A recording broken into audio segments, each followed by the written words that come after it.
Good evening.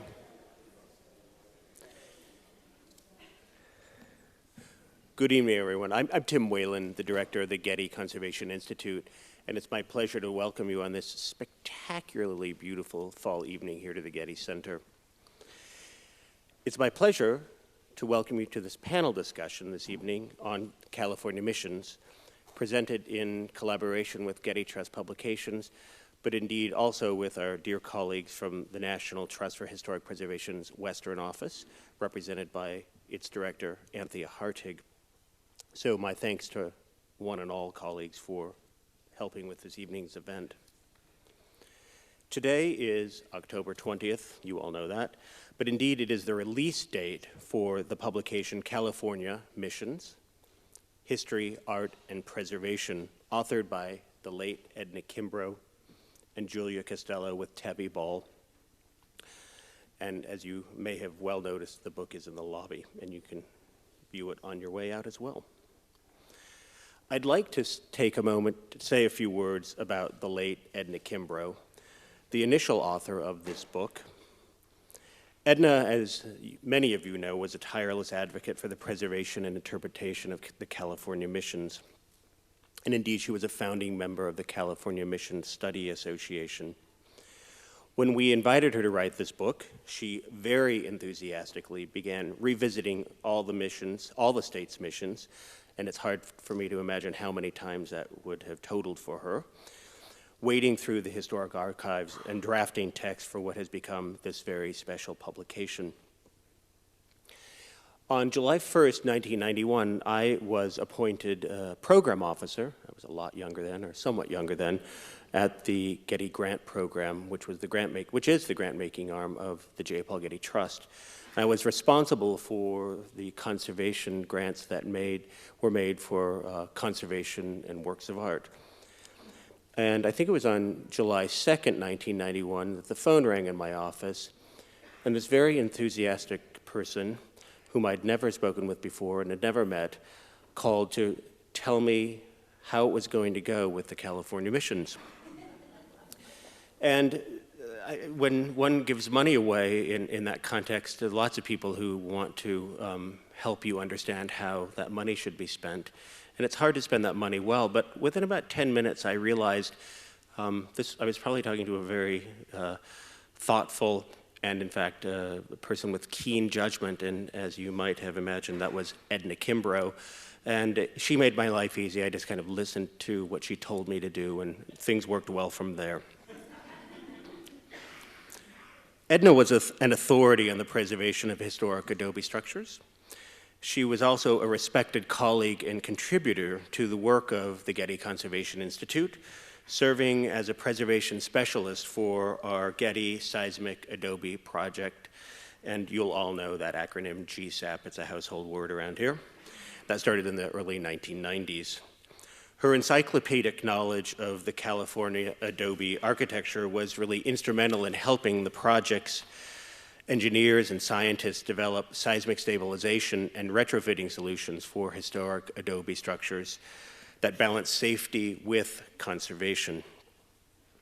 As part of her work on the project, Edna co-authored 2 GCI books on the subject of seismic stabilization. The missions book, I think, is really a fitting tribute to Edna's passion for this great part of California's heritage. I'd also like to acknowledge Julia Costello, who's with us this evening, a friend and colleague of Edna's. Julia, an archaeologist and cultural resource consultant specializing in California's early history, very graciously took on the task of completing the book following Edna's untimely death. For her dedication, we very much want to thank you. A special thanks is also due to our colleague Tabby Ball, who is an editor of the GCI's Conservation and Cultural Heritage Series and a member, obviously, of the Getty Trust Publication Program, who worked very skillfully, and I should say tirelessly, with us and Julia to craft this publication. In addition, I'd like to thank my GCI colleague, Cynthia Godlewski, who's here. Cynthia? There she is, Cynthia. Excuse me, who patiently helped shepherd this book to completion over the many years of its making. And finally, I'd like to thank our very talented team of colleagues at Getty Trust Publications that handled the design and the production of this book, as well as the many lenders of photographs to this book whose images make the volume incredibly rich, and I think you'll all agree with that. Again, finally, let me thank my colleagues at the National Trust for Historic Preservation for helping us co-organize this evening's event. If you want to learn more about the National Trust, go to preservationnation.org. At this point in the evening, I'll turn things over to my colleague and the moderator of this evening's panel, Clare Cooney, who's manager of education at the J. Paul Getty Museum, and indeed whose own scholarly area of specialization is colonial Mexican art. So please welcome me in joining Clare to the podium.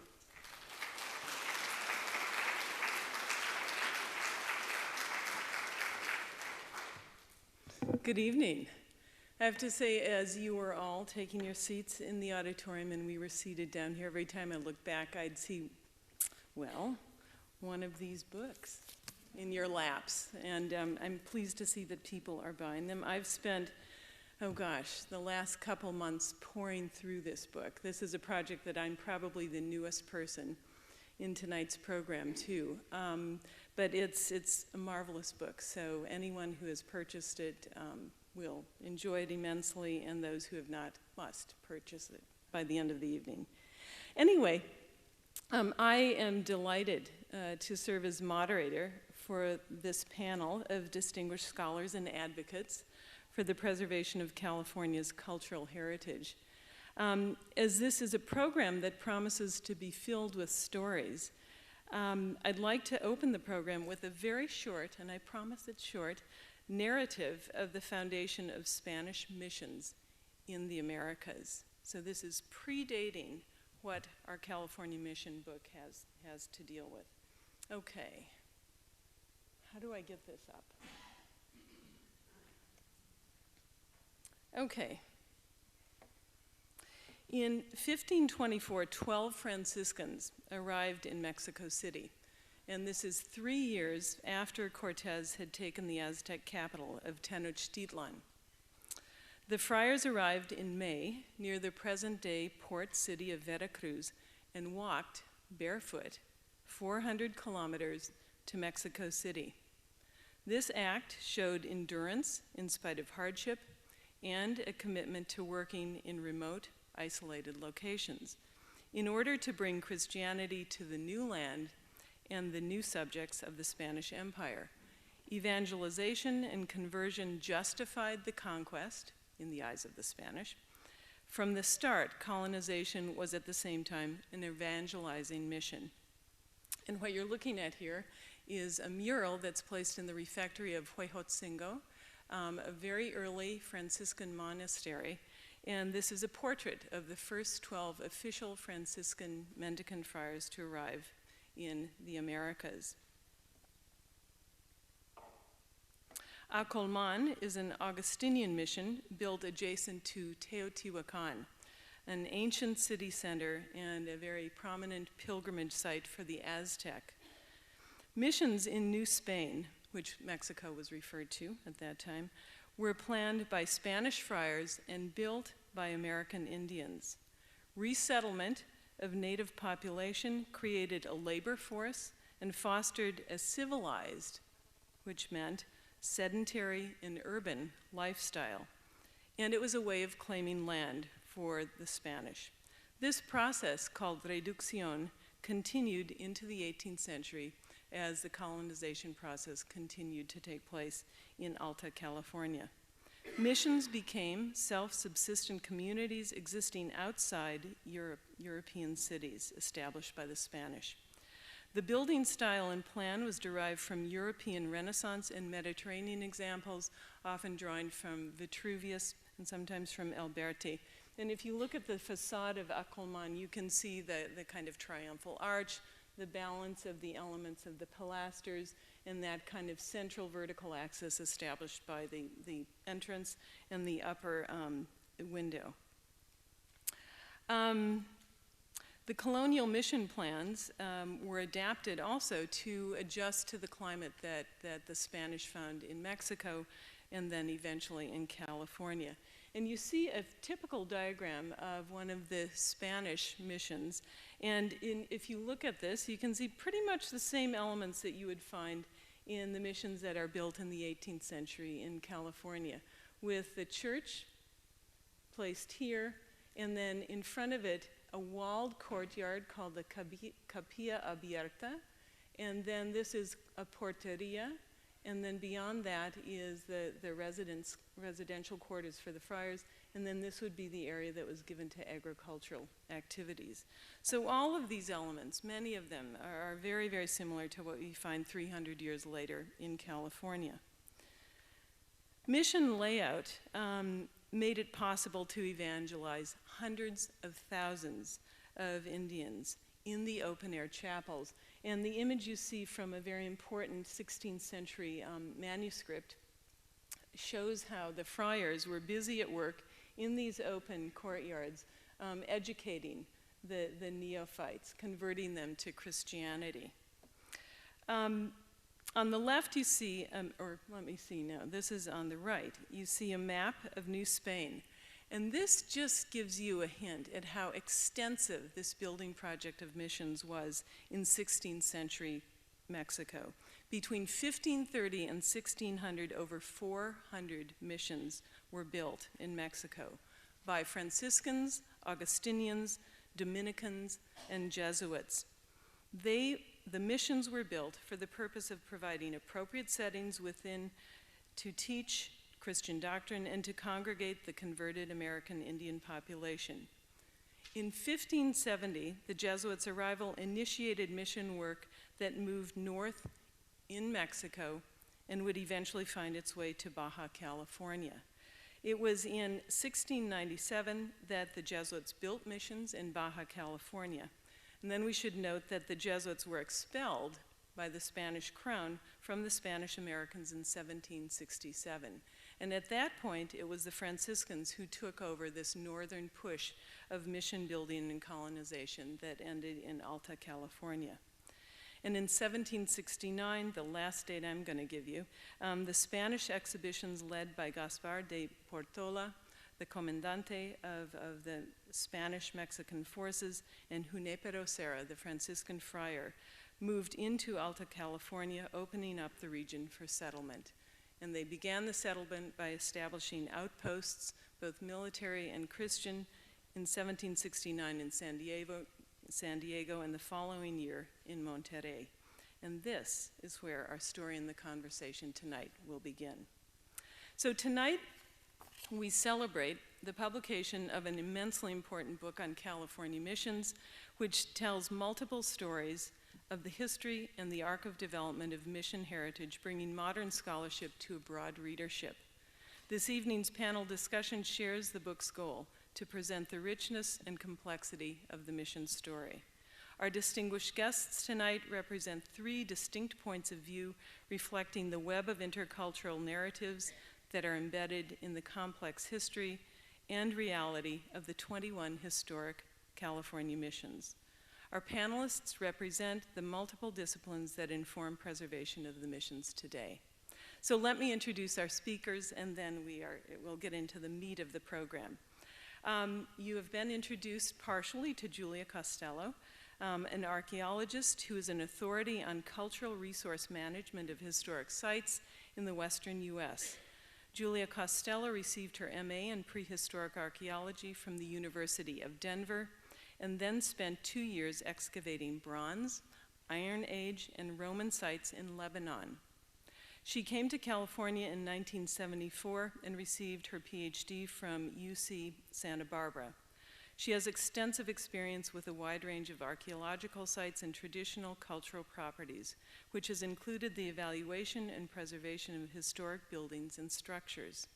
Costello has served on the Ethics Committee of the Society for American Archaeology, the California State Historical Resources Commission, and is president of both the Society for Historical Archaeology and the Society for California Archaeology.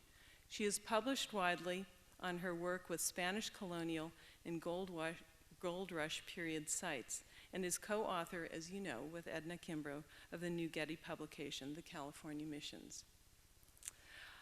Our second panelist is David Belardes. He is chief of one of 4 Juaneño factions of the Ahacheman Nation. Growing up in San Juan Capistrano and attending school at the mission, Belardes is often present at the historical landmark today as a Native American advocate who ensures his culture is preserved and protected there. Belardes has over 30 years of experience as a cultural resource manager. He has served as an American Indian consultant for archaeological projects and has been instrumental in forming policies for cultural and historic preservation. He is a member of the California Missions Foundation. With his lifelong involvement in American Indian affairs and as an Ahacheman cultural practitioner, ceremonial leader, tribal scholar, historian, genealogist, and educator, Dave Belardes brings a unique perspective to our discussion this evening. You have also been partially introduced to Anthea Hartog, our third panelist. Anthea holds a master's degree in historic resources management and a PhD in United States history from UC Riverside. As a third-generation Southern Californian, Hartog's interest in its historic built environment has come to define her professional life. She has served as chair of California's State Resources Commission. Today, as you know, Hartog is the director of the National Trust for Historic Preservation's Western Office, overseeing a region that is diverse in terms of the variety of cultures, buildings, and other historic sites it encompasses in 6 Western states: Washington, Oregon, California, Idaho, Nevada, and Arizona, plus Alaska, Hawaii, and the Pacific Island territories. That's vast. As a preservationist, Hartog is committed to understanding the American West's contours and layers in cultural, spiritual, geological, economic, and climatic ways. So here's how our evening's going to flow tonight. Julia Costello will present us with an illustrated overview of the book, The California Missions. Then she and I will be joined by Anthea and Dave on stage for a panel discussion. And in this discussion, what we will do is actually begin with 2 case studies. Dave talking about San Juan Capistrano and Anthea talking about San Miguel Arcanjo. What we'll do then is bring the discussion to bear upon the more general and broader issues of preservation. And we hope to end with where we are today in this process and in this project.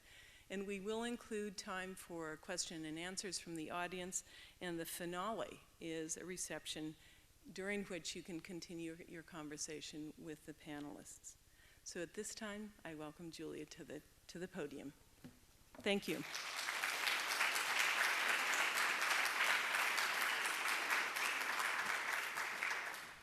Thank you, Claire. This is Bob, our technician. And I'm going to, I have my list of thanks to go through. They seem to have been well covered, so we won't keep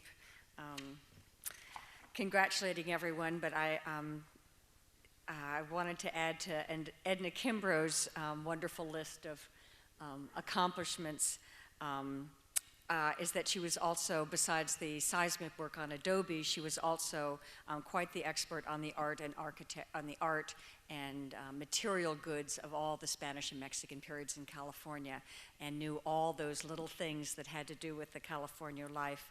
She was also my very good friend, and liked him. If she told you to do something, you simply did it. And so part of the taking out of the book is that this is what Edna told me that I was going to do. And I did warm to the task, although I must say I'm glad that the 3 years of hard work is over and we have such a beautiful product here.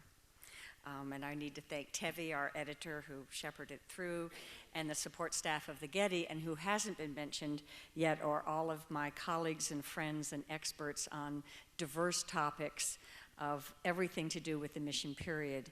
And any group of people who have their mission and are historians and researchers on a particular mission will know a great deal more than I will, because that's their specialty. And these people I tried to identify, and most were friends that I knew, and send them drafts of the manuscript and ask them to please find and correct and add anything that they thought might be missing. And they came forward with great enthusiasm, and I think mostly because they were friends of Edna and they wanted the book to be a great book. So we can all congratulate ourselves on coming this far. But let's begin now with a story. It's now 1936, and the parishioners of Mission San Nui Rey were decorating rooms of the convento in preparation for a fiesta when a large piece of plaster fell from the wall and cracked open right along its face, revealing colorful designs that had long been covered over by layers of whitewash. The timing of the discovery could not have been more fortuitous. Artists from the Index of American Design were working in the vicinity and quickly recognized the possibilities for uncovering hidden designs on mission walls. The Index of American Design was active between 1935 and 1942 and was a program of the Federal Arts Project, part of the New Deal Works program. It was dedicated to recording the country's rich traditional arts. Here we have an index artist, and she's carefully lifting off those layers of whitewash on this door at Mission San Fernando Rey. All the artists were carefully chosen and trained because they weren't supposed to interpret the art, but as accurately as they could replicate it, the colors, the textures, so that it could be preserved for the future. Here's the door that, or one similar, that would be the rendering that was drawn by that artist after she uncovered the designs. And a close-up of the watercolor. They took great pains to try to match every shade and nuance of the original work.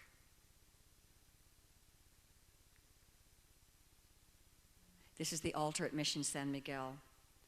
Initially, the work of decorating the missions was directed by the Franciscans, or perhaps talented soldiers who were resident at the missions.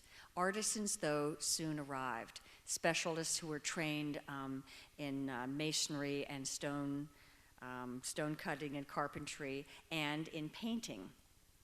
This particular design was designed by Esteban Munras, who settled in Monterrey about 1820. And he's famous for these executed designs, which he designed, but which involved a great deal of stencil work. And the stencil work was certainly carried out by the Slated Indians who were resident at the mission. And of course, the Indians who trained under the masters and became masters of their own had their influence on the art of the missions. And here we see the famous hunting scene at San Fernando Rey. And it may look like two deer, but what we have on your right is the hunter with the cloak of the deer over him, and he's hunting the deer on your left.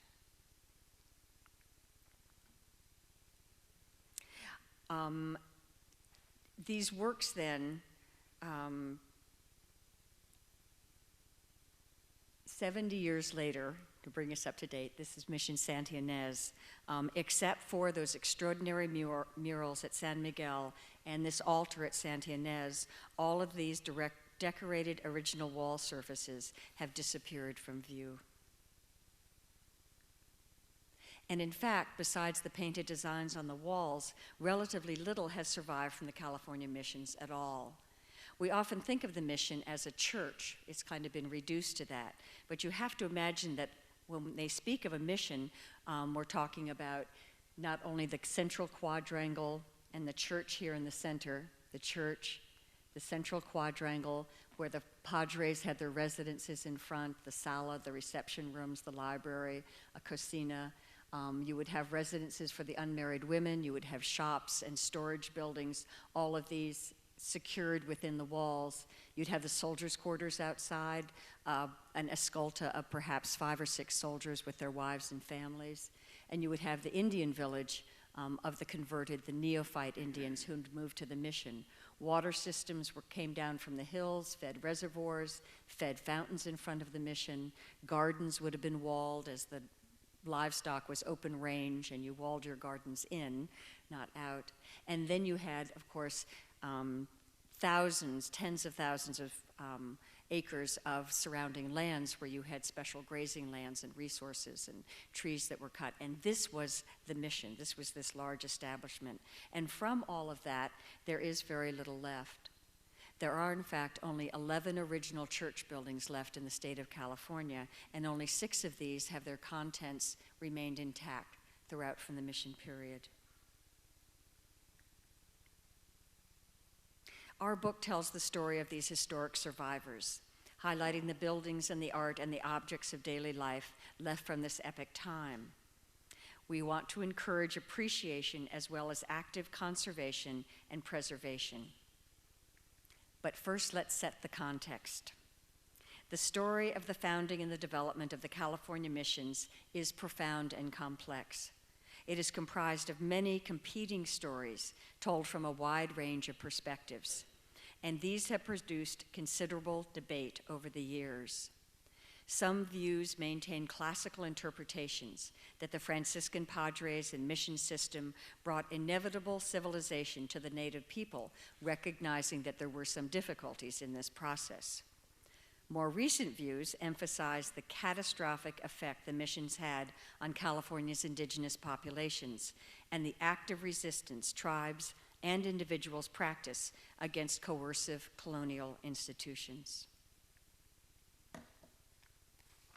Over past decades, scholars, students, and descendants of the California mission communities have shared their research and their views, helping all of us to better understand the complex reality of these historic times and places. Our book attempts to include the wide scope of these findings. And this picture of, in 1816 at San Francisco, is of the several groups who lived there, the Ohlone Costanoan, the Coaston Bay Miwok, the Patwin, and the Wapo, and they're having a competitive dance festival in the quadrangle of the mission, and there are several competing dance groups going on in the background, and it's this mixing of cultures that, that made the mission setting very complex. We also name and tell stories of master craftsmen who came to Alta California and designed mission buildings, carved stones and wood, and constructed kilns and aqueducts. This is San Gabriel Mission, completed in 1805 and designed by Baja California Native American master mason Miguel Blanco. Later, Miguel Blanco also built the final church at Mission San Diego. On this construction, Master Mason Blanco was assisted by San Gabriel apprentice Mason Remigio and Master Carpenter Salvador Cabarantes of Tepec Nayarit province, also who worked in Baja California. These are people now we know based on scholarship of our colleagues over the last few decades, so that we now, they're not just structures that emerged out of the fog, but we can name people and talk about the efforts that went into them.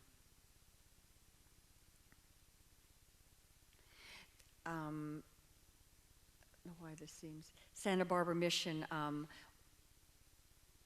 was also built by Jose Antonio Romeros, who came to California in 1796 and spent 35 years building churches, and the Plaza Church in Los Angeles, and Mission Santa Barbara most famously, but working at dozens of the missions in California, and spent his whole life here as a master mason. The trainees at the missions turned into masters themselves, and this is the famous painting of San Rafael. It was painted by a Chumash Indian at Mission Santa Ynez. We don't know his name, but it certainly is evocative of the artist and evoking his own culture into this painting. It has been much analyzed by academicians, but the part that I like best is that the traditional painting of San Rafael has kind of a solid-looking San Rafael holding a fishing line out, and there's a little fish at the end of it. It's just symbolic.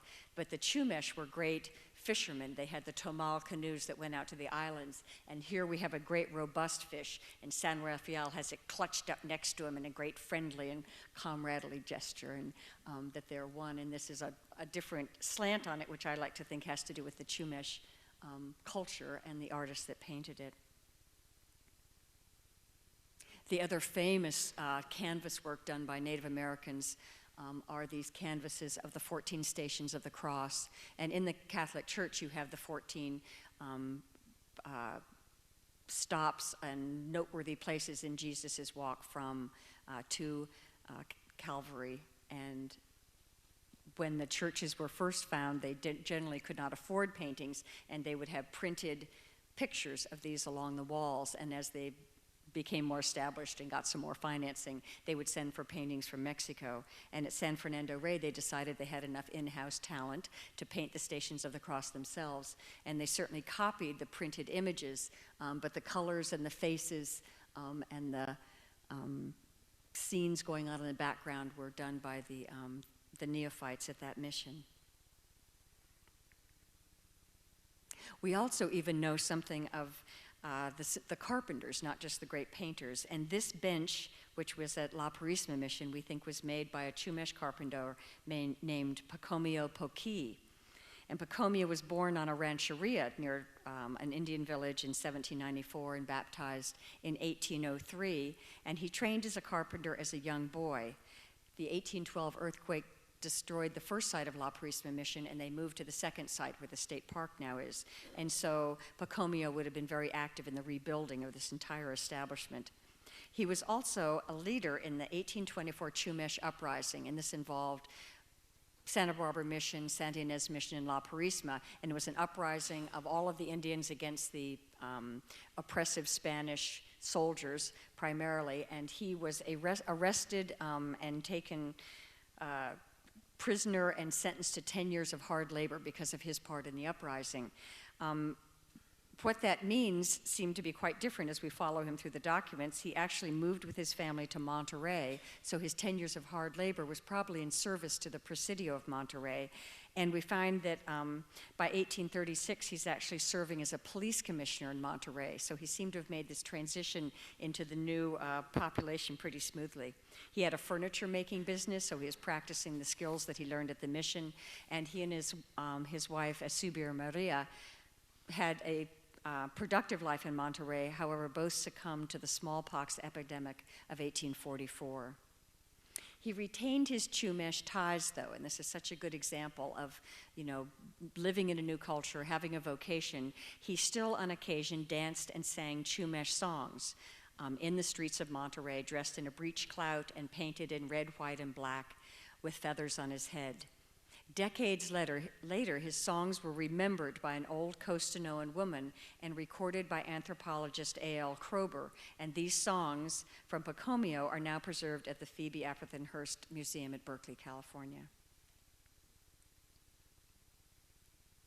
Our book also emphasizes that the story of each mission is unique, with examples defying nearly every generalization that has been made about the California institutions. Each establishment from San Diego to Sonoma had both its successes and failures dependent on local administrator priests, on the tribal character of the neophytes, on environmental conditions, and on historical chance. Around 1832, all the missions were removed from church control, secularized is the word we use, and their extensive lands were divided up and awarded in private grants. Prior to 1834, only 30 grants had been made in all of California. Between 1835 and 47, over 800 ranchos were distributed. This was the rancho period that had began and the end of the mission period.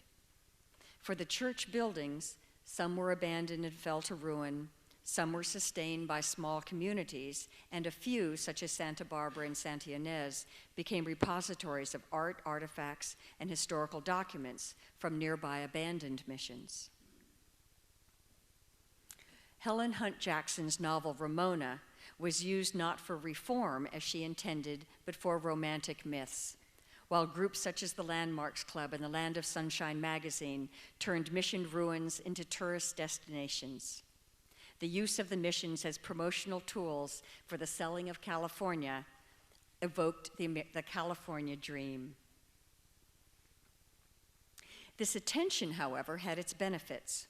With the rise of the national preservation movement of the early 20th century, the newcomer Americans to Alta California finally awoke to the unique heritage that was crumbling around them.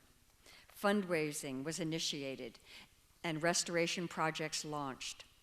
The Civilian Conservation Corps' excavation at La Purísima Mission has often been called the Williamsburg of the West. And in addition to the buildings themselves, other mission period relics were finally being recognized as treasures. The paintings, the carved stone baptismal fonts, wooden candle holders, lighting fixtures, hand-pounded baptismal fonts, books and manuscripts, and statues were being restored. This one of San Luis Obispo at Mission San Luis Obispo.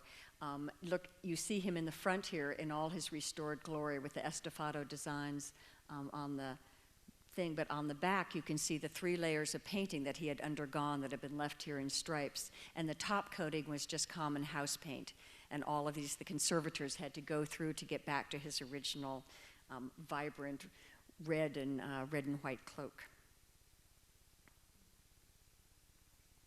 Many of you had followed, this is San Miguel Mission, and it is the only mission left in California that is completely covered with the paintings, the original paintings of the neophytes, the Salinan Indians.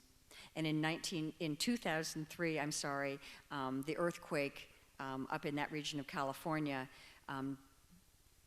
made the mission itself and the convento next to it condemned, and many of us thought that this building would never be resurrected again. It's in a very small community. It doesn't have a big constituency to help it survive, but in fact, fundraising persisted and the restoration project was done with much help from the Getty, and I think we're going to hear about that a little bit later. This is a humble bell. Before, again, the missions could afford their fancier accoutrements, they would have wooden bells made of a hardwood and bound in rawhide. And the literature says that you got a serviceable resonance when struck. So I guess it worked as well, but it is these kind of things that it is rather a miracle that they survive. Today, we want you to also take from the book the knowledge that the California missions today mean different things to different people. They were founded by our Spanish Franciscan missionaries, designed by artisans from Mexico and Europe, built and decorated largely by Native Americans, preserved by American newcomers, and they are, as this, powerful symbols of California's past, appropriately representing our large and diverse state in all its complexity. We hope that everyone will come away from our book, those few who don't just look at the photographs but actually read the text between them, with the belief that these historic buildings and artworks, artifacts, ruins, and landscapes, sacred and secular alike, that have managed to survive to the present, deserve our combined and dedicated efforts to ensure that they will be with us for centuries to come. Thank you. What I'm thinking is that there is also the importance of the preservation of the understanding and the knowledge of the indigenous, population that, in order to survive, found ways to, be practiced undercover or to mingle and blend as best in a kind of coordinated way with the Catholicism. Yeah. I have another image, the one that you and I had looked at. And this is of, am I right? It's La Purísima. Mm-hmm. And what I find fascinating about this is that, again, you see the walled and built structures of the mission proper. Mm-hmm. And then, as you all are noticing on the left, are the thatched dwellings of the American Indians. And I'm always brought back to this idea that when the Spanish arrived, as I mentioned in my brief introduction, this need to resettle the indigenous population in order to give them a labor force to make sure that these things could be built and to kind of sustain this mission life. I have some statistics here about the Native American population, and in 1750, the Native American population in California was 300,000, with 80 autonomous tribes in Alta California. By 1845-55, around the time of statehood in California, the population of Native Americans had dwindled from 150,000 to 50,000. And by 1880s, the population was at 20,000. And when Dave and I were talking a couple weeks ago, you had talked about the survival of the Native American peoples, and to understand that they endured through not only this initial moment, but then the succession of changes that become the layers of history of the mission life is extremely important. And so from your point of view, you know, what is the role of the Native American in maintaining the missions today, and that integral part of the Native American experience? Okay, well, let me comment one thing on the fact that Yep. in Boscana's book that was written in the early 1812 to 1824, he talks about 13 villages. Since that time, we have found almost 80 villages in Orange County area. So I think the population were a lot larger than some people think, and the fact that all these autonomous little villages that I could name for you, but not all of them, but were all brought into the mission, or into the village of Ahashima that was at the mission. So all these autonomous communities with their poles and puplum and their hierarchy and their people are all, now they're all in one place. And a lot of them in prehistoric times were enemies. You know, they didn't trust each other, and things were going on. You know, there was also alliances, marriages, and trade and stuff like that. But there's still, so you got all these people, this whole melting pot of not only the native people, then you got all these other individual native people from Baja and Mexico, and the priests coming in. So Who wouldn't normally have been living not normally living in our together. territory. Yeah. So you have that conflict in a sense, and in Capistrano you don't hear a whole lot about the conflict. Or the Indians came and they brought rocks for the church, and they were willing to help and blah blah blah. But Jack Williams has come up with a document from the Presidio where 4 of the ancestors there were taken to San Diego after trying to get a revolt going. They were taken to San Diego, tried, and promptly shot. So, I mean, there's a big message, you know, And to the population. when, roughly? The 1790s. Okay. 1790s, you know, and that, you know, a lot of the artisans are coming in. Aguilar was one of the witnesses, you know, and you know, so you get all that. So our role today is you have people like me that won't leave the mission, won't go away. You have people in the Native community that don't want anything to do with them, and they want an apology. And then you have other people that are kind of in between, you know, that just sometimes they come, sometimes they don't. Again, I grew up at Mission San Juan Capistrano. I went to school there. All my family worked there. My wife still works there. My aunts were the docents there. My uncles worked there. Other parts of the family, my wife's were, you know, people were sacristans. They were bell ringers. You know, the gardeners. I mean, you name it, we did it. And you know, we were a family of the church. We were a family of the church. And since then, since we've reorganized the tribe and tried for federal recognition and brought certain things to the priests there and to the community, you know, we're either good Indians or bad Indians.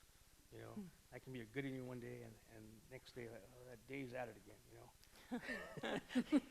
You know. So why don't we leave that till possibly the end of the conversation, and shift our attention now to son Miguel Arcanjo and hear from Anthea, who we have not heard from yet. Oh, But thank welcome. you. And thanks to David and Claire and Julia. It's a pleasure to be here, and I'd like to layer my thanks atop those already given. both now and then all those historically, our ancestors who have made it possible for us to explore this moment in time together. And of course, also the Getty Conservation Institute and our amazing comrades and friends there, and Getty Publishing. And to celebrate the California Mission's history, art, and preservation, commend the authors, and especially remember fondly the contributions and the amazing spirit of Edna Kimbrough. I think there's much to admire about this work as you get into it, as the debate rages whether or not these were places of civilization or civilization. It is truly very important for us to engage on many levels in these remarkable places. And even just like on one page, like page 17 and 18, if you look at it, you see the map of Alta California and the missions as they march up the coast.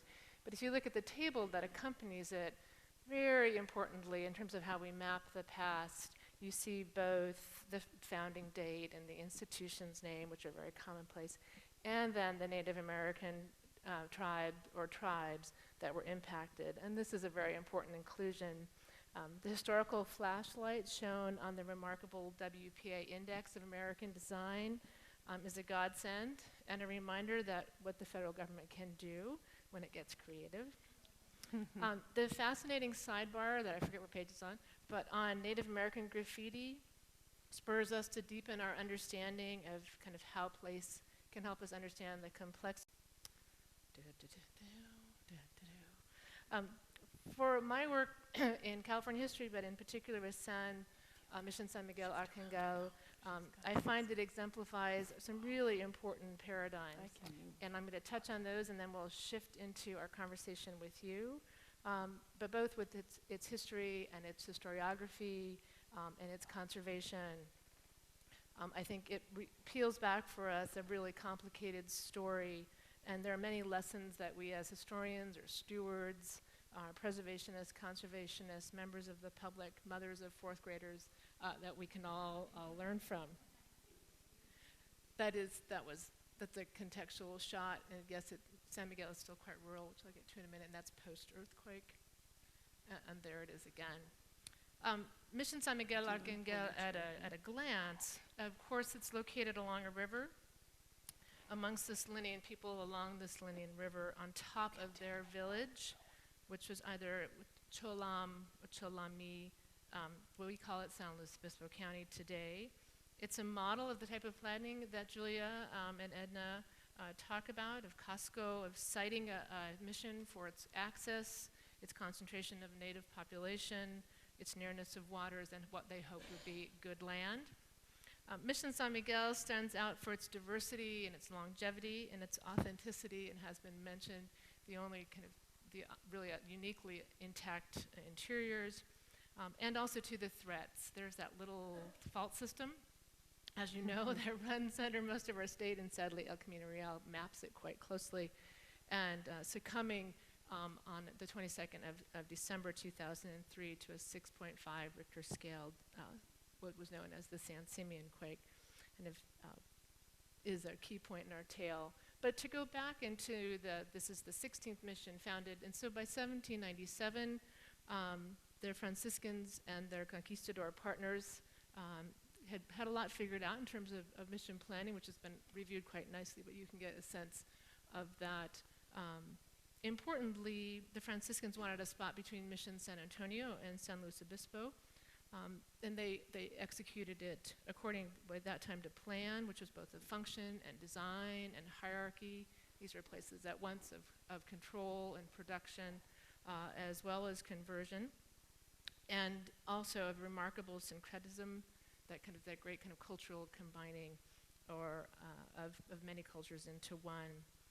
A fire in 1906 spurred a remarkable rebuilding pattern for San Miguel. They began assembling materials for a new, more permanent mission immediately following the fire. Some timbers, they estimate that the natives hauled over 50 miles. There just aren't any trees that big and that straight. So they went deep into the foothills to find them. So after 10 years of collecting materials, the church was reconstructed, and the interior decorative painting that you've gotten a glimpse of, and I'll go into in a minute, was completed by 1821. And so one of, I think, the key things of what we can ask of missions. It's whose hands made these places. And if you think about the many hands and the fingertips that have touched them and the backs that have hauled and the legs that have walked, I think it brings it really beautifully into focus. Importantly, Mission San Miguel, after it passed into private hands after the general secularization, was released back to the Catholic Church, and this mission in particular, actually by President Buchanan in 1859, over a kind of a complicated, national dealings, had to do with slavery, had to do with all kinds of things, but as a nod to the Catholic Church, interestingly, because he probably wanted something from them. That's another longer story. And then an active parish really kind of didn't lapse too much at San Miguel and was definitely reestablished, we know, by 1878. And then the Catholic Church transferred the use of San Miguel in 1928 for novitiate training for the Franciscans, and it remains today. So it's definitely a wonderful layered place because there's still active novitiates there. Zooming up to the modern realities, it was designated a National Historic Landmark, the highest designation in our kingdom. There's only about 2,500 NHLs, as we call them, in 2006, after the earthquake. San Miguel is known for what we call the Moonras murals, but as you've well heard, they're Moonras and Salinan murals. The exterior doesn't really give you too much of a hint of these remarkable murals that are both frescoes applied to wet plaster and then, importantly, painted right on to the wood members of both the retablo and the ceilings as well. Just in case you don't know who's watching, the original pulpit, of course, is set against this amazing back altar wall, and which is divided, not surprisingly, into three. There's nothing more powerful probably than three. And then, of course, the centerpiece of the redos is the Eye of God. Oops, got ahead of myself. Okay, don't look at that. The Salinian Indian converts, who we don't know most of their names, who did all that remarkable painting, of course, were under the direction of Barcelona-born Esteban Carlos Moonras. And by the time he was 23, was already in California. And thinking about this, he worked with an Irish carpenter who we know was on site at San Miguel. And I can only imagine the multiculturalness of those early moments with your Irish carpenter and your Spanish artist and your native peoples as artists, as fellow artisans. We can never forget how multicultural California has always been. So that big shake that betook the amazing valleys of modern-day San Luis Obispo County did remarkable damage in a very short period of time. You see the convento walls to your left, and then just the kind of shattering. This is the sacristy.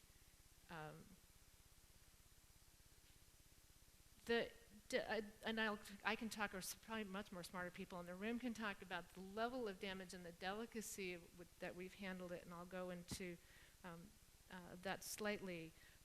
But because of the extent of the damage and the uniqueness of the extant 1821 art in the main church, the damage was completely severe. I mean, first the whole compound was red tagged, flat out, by the county building officials. But these remarkably delicate murals where the pigment had fallen off, you can see we've lost quite a bit of it, posed inordinate challenges on many levels.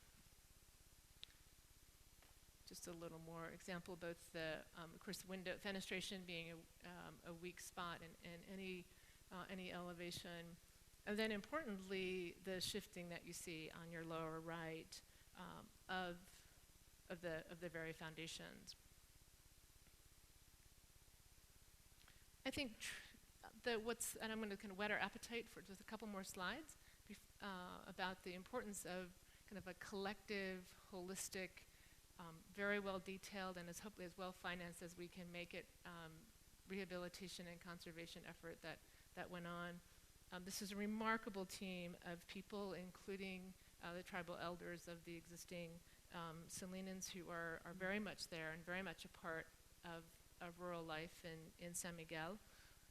The phasing of the restoration plan, I think, was really important. This is one of the key project team, 30th Street Architects drawing. And what they opened first, phase 1, right there, it's the gift shop and museum. No, and I mean no facetiousness. Everyone had to figure out a way to get people back in there. This is an active parish with active novitiates. This is a place of extreme importance and cultural life and religious meaning and layered histories. So how do you get them back in there? You can't go into the church. No one can go into the church at the moment. But how do you kind of keep it alive? And I think very smartly they decided we're going to keep it alive so that we can tell our story. And kind of marketing, and I'll go into that a bit in our conversation, has always been a key part of this, especially when you're such a small community. We were exceptionally lucky to have a remarkable team over the past 3 years working on all aspects of conservation, the thoroughness of the investigation, actually the Getty techniques, the Getty Conservation Institute with laser mapping. We have a remarkably keen sense, a very fully documented conservation project, with 3D engineered understanding of how the ground, the wood, the plaster, the paint, the pigments all hold together or not, and how we need to reconnect these in really important ways. Seismologists from UCLA, archaeologists, a true collaboration. And then those preservationists and fundraisers and all kinds of other souls. The importance of GSAP, famous around here, but perhaps not as famous as it should be in other parts of the world who don't care about adobe restoration, was key. These are techniques that the Getty worked out. You can see them in action there on your left for seismically bracing in a very gentle and respectful way. Why, as Julia points out, when at San Miguel shines is because it was one of those 10, 11 or so that we still have that wasn't reconstructed in concrete, that wasn't resheathed in Portland cement, so that basically formed a kind of a regrettable seal on that amazing adobe which breathes naturally. Yeah, it was an incredible undertaking. This project, by the time it's all finished, it's probably be about an $18 million project. The restoration of the murals alone is $1.8 million. Conservation is hard work, to paraphrase a former president. But if you see that in the corner, this is just for us because we all work so hard. In the nicho is a bottle of Gatorade. I took that image when I was there. I had the honor of going there on the 25th of September. This is a shot from earlier in the year, and the amount of kind of painstaking. This is the convento wing for you here. And there's the main church and the iconic summertime golden hills. The remarkable kind of tirelessness of both the parish, of the tribe, of the conservators, of the Franciscans, of their comrades at California Missions Foundation, Getty, Save America's Treasures grants, the National Trust, all of us kind of working together, to me is beautifully exemplified in this wonderful woman named Letty. This is the front of her shirt and the back of her shirt. So in the mission period, so at its peak, so let's say in 1830, there were about 1,700 or so neophytes and others at San Miguel. And San Miguel today, if you've driven through, is not much bigger. It's about 2,500 or so, I mean, maybe, right? So, but the town itself of San Miguel raised almost $1 million towards the restoration. If you think about per capita, we should all go out and we should give. Letty was in the sacristy getting ready for for Mass on the 22nd of December, on that fateful day. The whole mission started to shake, and so she ran to the Virgin. The Virgin fell over and lost her head, so she ran over to San Miguel, thinking she might serve to be better under him. He fell over and lost his head, so she went into the doorway, being a good California girl that she was, and stood in the doorway between the sacristy and the nave as the whole world shook apart, and there's a restored image of the Virgin. And I'm not sure about the line, sorry about that. And then a restored image of the eastern elevation that you saw earlier with all those cracks, and this is what it looked like a couple weeks ago when it reopened and was re-sanctified. a few closing comments as we break into our questions and conversation with all of you. I think we still have so much to learn about, especially the middle part, that era of remarkable tensions, but life and intermarrying, the kind of establishment of what Mexican California was, leaving what Spanish California was, on top of native cultures that were going through remarkable change. So I think all of the missions bring such a historical richness to all of our work, as they are very much complicated, layered, and sacred places. And I'll just leave you with this one thought. Conservation, like all that we humans do, is also a matter of privileging. We choose what we're going to conserve, how we're going to conserve it, by what techniques. We privilege certain layers of the past by removing them or by discarding them. But I think the sensitivity that was displayed, especially in this one, probably our most recent mission project, the partnerships that were formed, to me kind of point us in a very positive and very shared sense of finding meaning and exploring those layers without destroying any of them. So in these very walls, I think we find a true, I think, both hope and wonderful examples. So. Yeah, wonderful, thank you. Thank you. A couple things came to mind as Anthea was talking us, guiding us through the work at San Miguel. One was everybody's reaction, and I think there were mixed reactions when you pointed out phase one of the conservation plan, and that it centered on the shop. And so that brought to mind this need to kind of figure out how to work among an array of different values, that of the economic reality, that of cultural values, of which there are an array, the spiritual, and then the scientific, and so forth. So I think at the two case studies that we've presented here, San Juan Capistrano and San Miguel Arcanjo, I mean, have those various points of view and various realities been dealt with in the same way, or each mission has a different story? And what can we learn from these two examples? Because I think they're both missions where there has been a fairly comprehensive conservation plan in place. Do you want to speak to that a bit, Julia? Well, all the missions are a little bit different. Yeah. I mean, everything looks the same until you get close to them, and then they're all kind of completely different. But one of the big contrasts is that San Juan Capistrano very early on in the 1880s decided they were a tourist destination, and they started developing themselves, and they became the destination for painters and for photographers, and they were on the map, and they had beautiful gardens, and they restored buildings, but they really made themselves into a place to come to, and they put roofs over the buildings that were left, but they marketed themselves very early as a romantic destination. And the huge contrast I see in San Miguel is that it luckily just muddled through those years with a constituency that kept the roof on, and it benefited from not having a lot of money and attention because nobody painted over those beautiful paintings.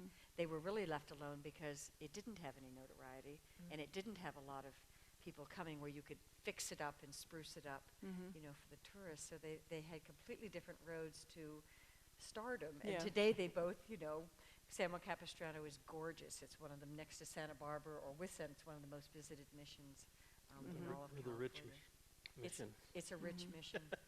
San Miguel is not a rich mission.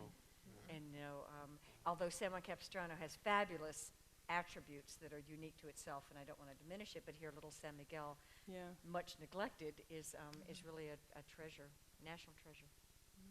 I arrived in Southern California in 2003, and my first earthquake experience was this Paso Robles earthquake. And that Thanksgiving, we were in the Paso Robles area and found our way to the San Miguel mission. Couldn't get in the church, but we did buy at the bake sale. So we contributed. So you helped. You were part of that restoration. Then one other point, and I think you all, I'm sure, would have a response to this, but I think, Anthea, when you and I were talking last week, you mentioned that the reconstruction narrative is important, and you alluded to this in your kind of summary comments, even when it isn't in compliance with today's preservation, philosophy. And what you were saying about San Juan Capistrano, Julia, is about reconstruction, as well as a recent project to preserve and conserve the remains of a stone cathedral. I mean, how many layers of evidence are there, and how can you be true to each of those layers of history, and then each of those values that are represented by these efforts?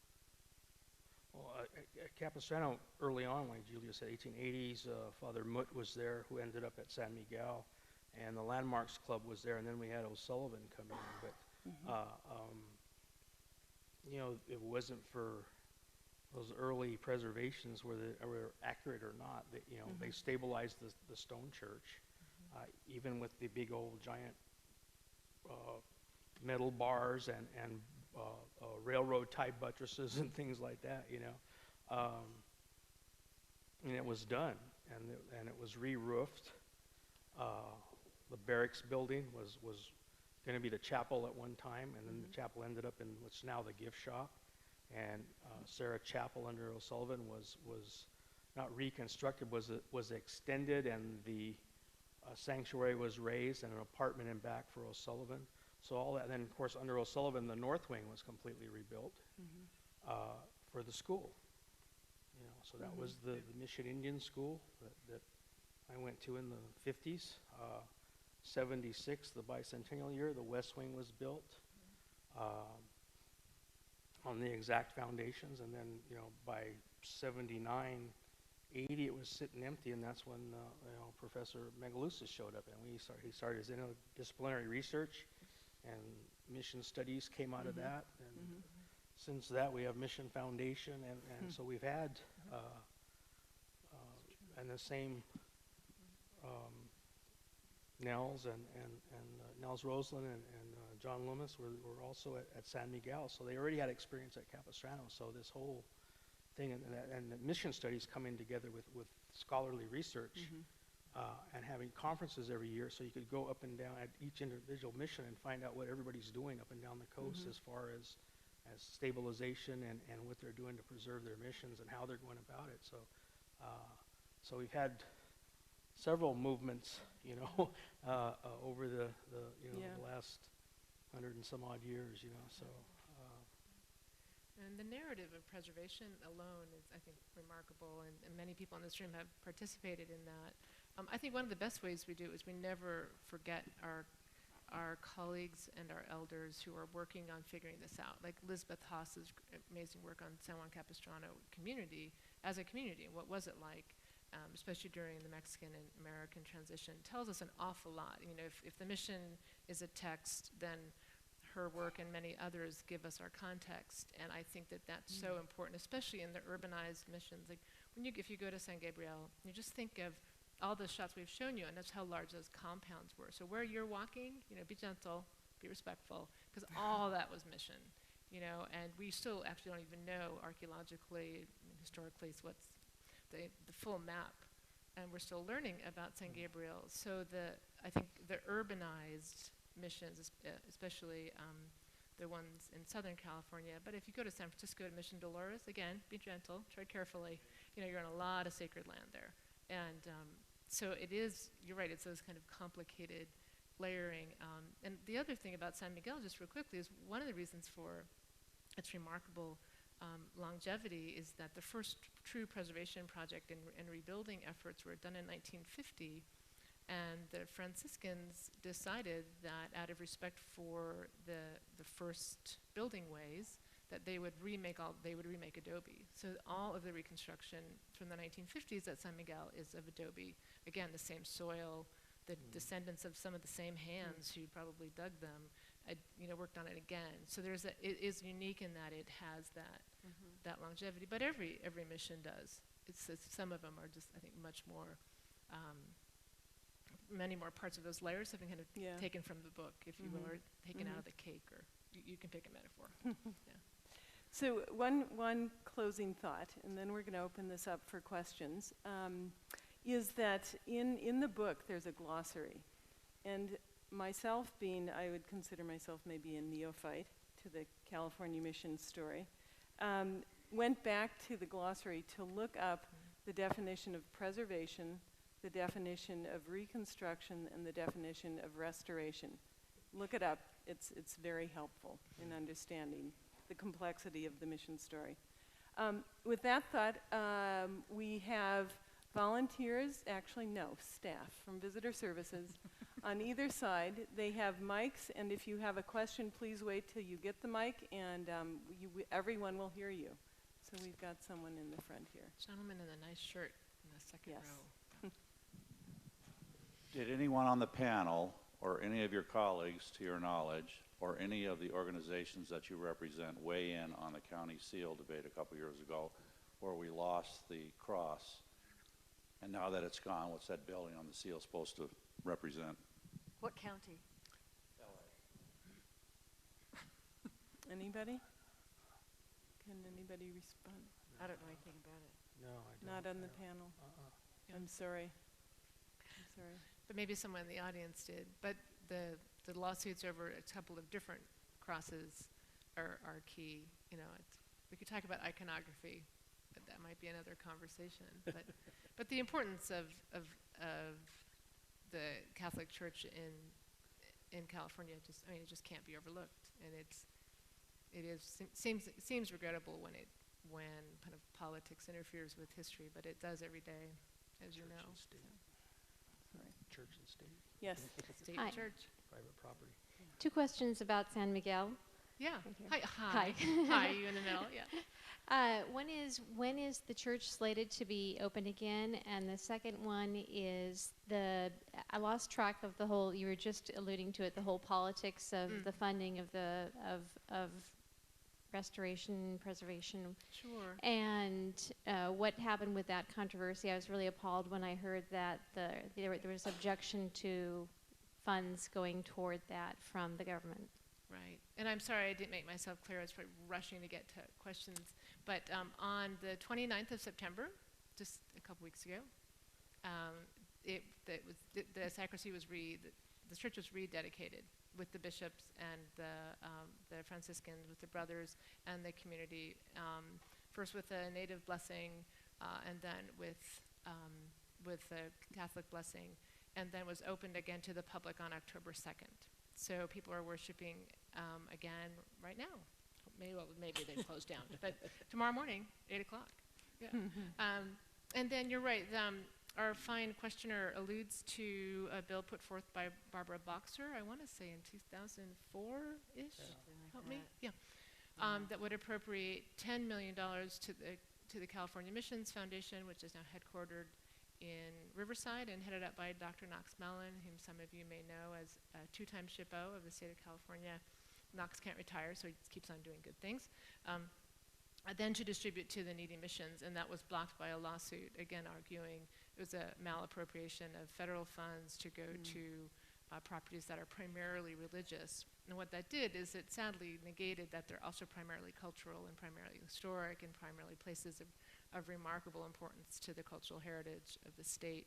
So that money was never appropriated. The bill actually still stands. I mean, the bill was passed. Some brave soul could appropriate $10 million, but probably then the lawsuit would be reactivated. So what we've done, especially in the privately held missions like San Miguel, we've tried to get as creative as possible. So the Park Service with Save America's Treasures doesn't seem to have any problem giving money, especially to friends groups or to California Missions Foundation, knowing full well that many of the activities that go on at San Miguel are religiously oriented, and many aren't. Many are there very much a community place. So the SAT grants, the Getty Foundation grants, the grants that we've received when we get our next gift, about 600,000 or so of the mural and wood restoration, the California Missions Foundation and the National Trust have raised privately through private foundations. and held awareness fundraiser, everything from bake sales to pretty big big events and large grant applications. So we're trying to be as creative as we can, and also look to as many partners as we can, and those include the bake sale. So thank you for purchasing when you went by there, and the gift shops, and every little charm of San Miguel and his sword, and so yeah. Okay, I think there's a gentleman here. I wonder if, Julia, you might say a little bit about the stages or steps and how the manuscript for the text came to be, as I find the books I've read so far to be just a marvel of lucidity. We didn't plant him in the audience. He actually came up. He came up, he came up with marvel of lucidity all by himself. That's so excited. It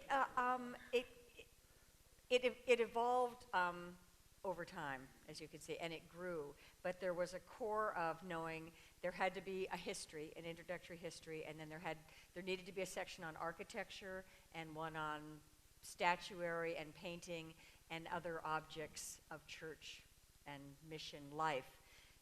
So how that morphed kind of moved around a little bit. The history that was going to be one chapter became 3 chapters because there was just so much to say. And then there was another discussion about the kind of the old-fashioned way would be to take the things the Indian made and put them in one chapter, and the things that the white people made and put them in another chapter, and that just simply wasn't going to work. One is that most of the white people were Indians from Mexico. They were just mestizos.